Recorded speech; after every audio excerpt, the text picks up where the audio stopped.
Hey everyone, Admiral Seabass here, coming at you with January 1941 Russia and Chinese communists. Russia's got, I think they've got about $49, $50 to spend here this turn. They got a free tech roll from the Pact, and they're going to buy another one. They're going to buy a sub. They're going to buy a mountain infantry. They're going to advance their naval base one more. They're going to buy, what is that? 4 medium tanks and 2 mechanized infantry. And Chinese communists can't do anything. So we're not going to have any combat moves. I'd really like to take out Saudi Arabia because if Italy takes out Cairo and Transjordan, they could come through Saudi Arabia overland to Aden really easily and take out this space, which is going to become really important for the Commonwealth after the fall of Cairo, and not have to hit this navally. That would be huge. And also, they could come across a non-mountain border here, whereas a naval assault is an amphibious assault into a mountain border. If the Russians took out Saudi Arabia, that would stop the Italians from coming through, at least temporarily, until they're at war. But I don't think they can do it this turn. So we're going to hold off. And but I forgot to do the tech rolls, so let's go ahead and do those. We are going to go after advanced artillery and heavy armor. So, advanced artillery, we need a 7 or higher. That's a 6, so that's a fail. And heavy armor, we need an 8 or higher. That's a 4, that's also a fail. That's unfortunate. So let's talk about non-combats then. Let's start down here. This light tank is going to go 1, 2. Up here, all these planes are going to go 1, 2, 3. Can you even see that? They're going to go 1, 2, 3 here to Moscow. So that's tactical and 2 fighters.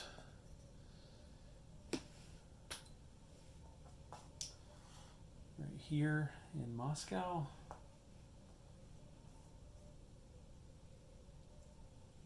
Okay. I'm going to grab some chips here because we're going to start pushing forward a little bit. We want 1 blockers everywhere across our front with Russia. But that's really it. That's really all we need. What do I do? Let's see. So I'm going to push... let's see. I'm going to push this guy up to here. So let me grab a chip. Chip him out right there. And then I'm going to push... I'm going to build another tank here. Push this guy up to here. Chip him out. Like that. And then I am going to push this guy up to here like this.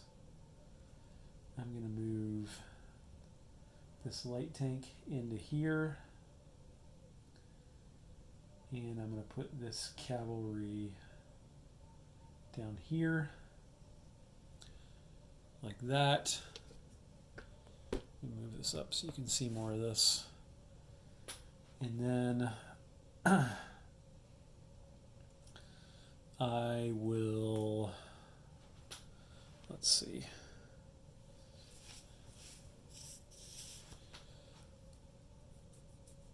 this tank is going to rail move into Kiev, I think. So that'll be one of my rail moves, and I'll put a chip under him like that. And then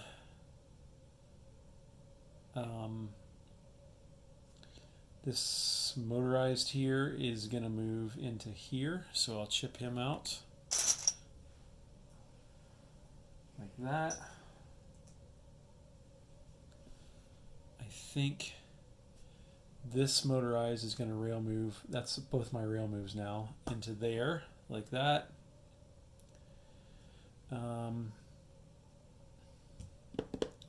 This mountain will go here. This guy will go here. This guy will go here. And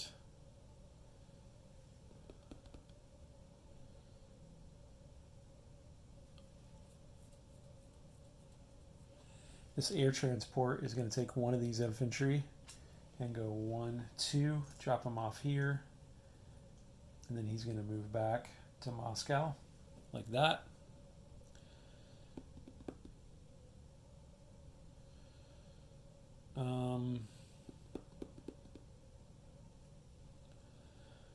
Guess I'll leave that Marine there for now. You know what? We might swap places here. This Marine will move into Estonia, and this regular infantry will move into Latvia, like that.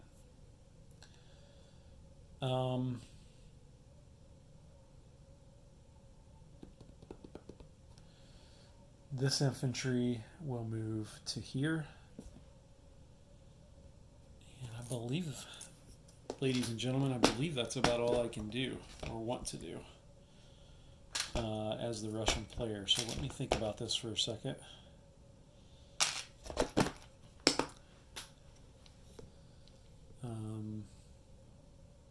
Yeah, I think that's it. So let's go ahead and place units then. Let me back this up a little bit more so you can see. First of all, if you look down there in the Black Sea, I noticed something, which was I don't have any naval units down there. In fact, all that Navy I moved up in to take Portugal, and then it's now all up in the Baltic.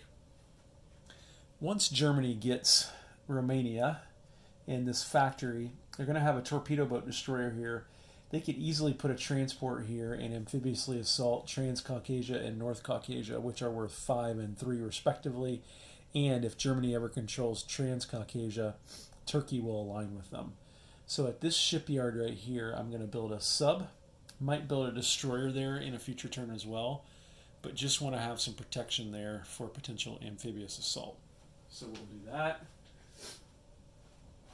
I am going to build one more mountain infantry.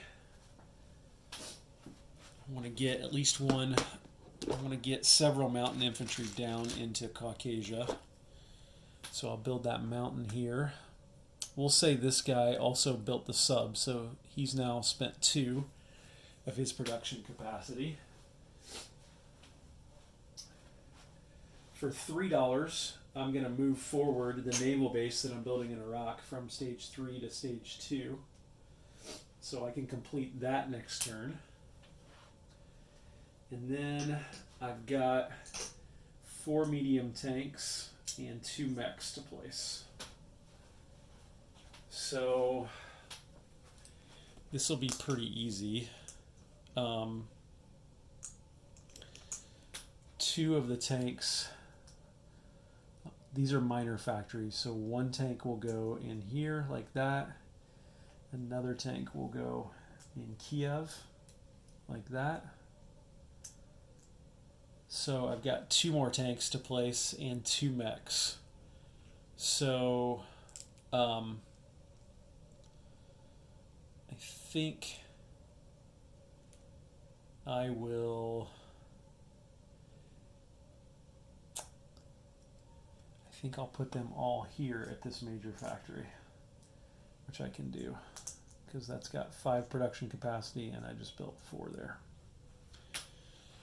So Russia's looking more formidable every turn, aren't they? So that is pretty cool.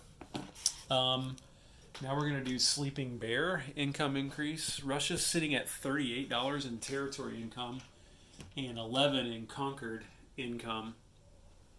And so at $38, their wartime income is 46. So if they get an 8 or higher here, they're going to go to their max wartime income. The reason that is important is because Germany might want to think more seriously about attacking them once they reach their max. So let's see what happens. Oh man, a 1. Okay, not that great. So they'll go from 38 to 39. And we didn't attack anyone this turn. We did all of our combats and non-combats. Take a look at how this is shaping up here. It's going to be quite a war on the Eastern Front there once Germany decides to pull the trigger. I know the reason that was important. I remembered. Because when Germany possesses or aligns a land zone as adjacent to the Soviet home country, Russia gets an additional D12 in bonus income. If Russia had gone to 46 this turn, or somewhere even close to 46, Germany would have been able to align Romania right here without really Russia getting any additional income increase. But now Germany's probably going to hold. If Germany doesn't attack Russia, they won't align Romania. So that's why that was important. So,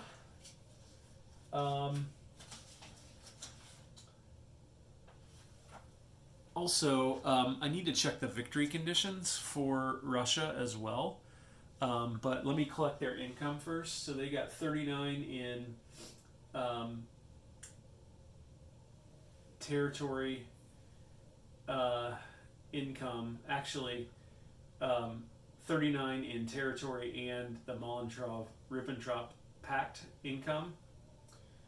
And then they have another 11 of conquered territory income. So they're going to collect a total of $50 this turn. So let's show that.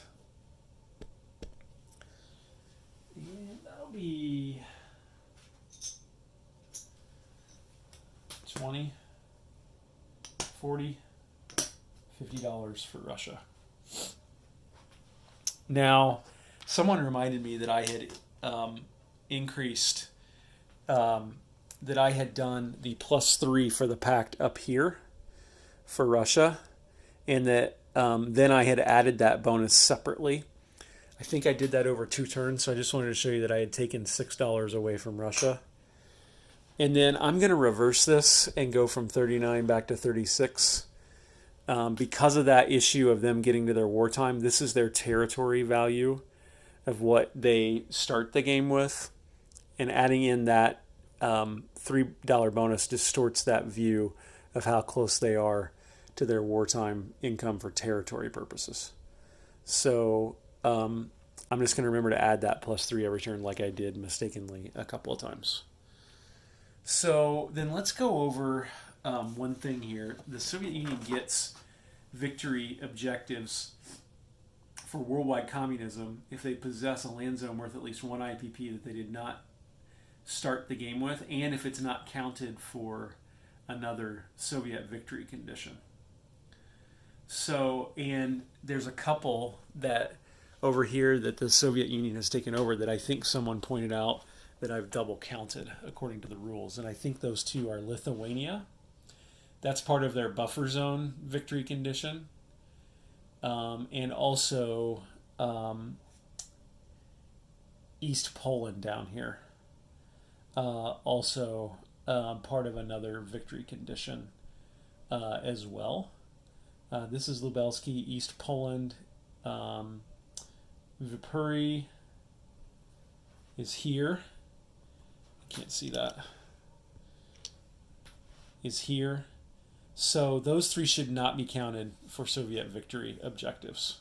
So this one, and this one, because they count for the buffer zone, they should not count as the victory objectives. So let's recount the territories that Russia has taken, not including those three. So it would be Portugal, 1. It would be southern Iran, 2. Iraq, 3. Azerbaijan, 4. These ones don't count here. It would also be Ulaanbaatar, 5. And this territory right here, which I can't pronounce, would be number 6. So they have those 6 for worldwide communism. Plus, they have the buffer zone, that's 7. And then they also have an ice-free port in Portugal, which would be 8. So we're going to reduce their victory objectives from 10 down to 8. And you notice that means they're no longer winning this game, according to these victory objectives. Now we got a much tighter game, and the Axis are coming on strong for sure. So thanks to everyone for pointing out all the mistakes I'm making, which are numerous. I even got like 3 die rolls in a row wrong. I'm not sure how that happened. But I really appreciate everyone taking the time and the effort to make this game better from a quality standpoint by pointing those things out. So that's where things stand for Russia and the Chinese Communists. Chinese Communists won't collect any money. So that's it for January 1941, Russia. Admiral Seabass signing off.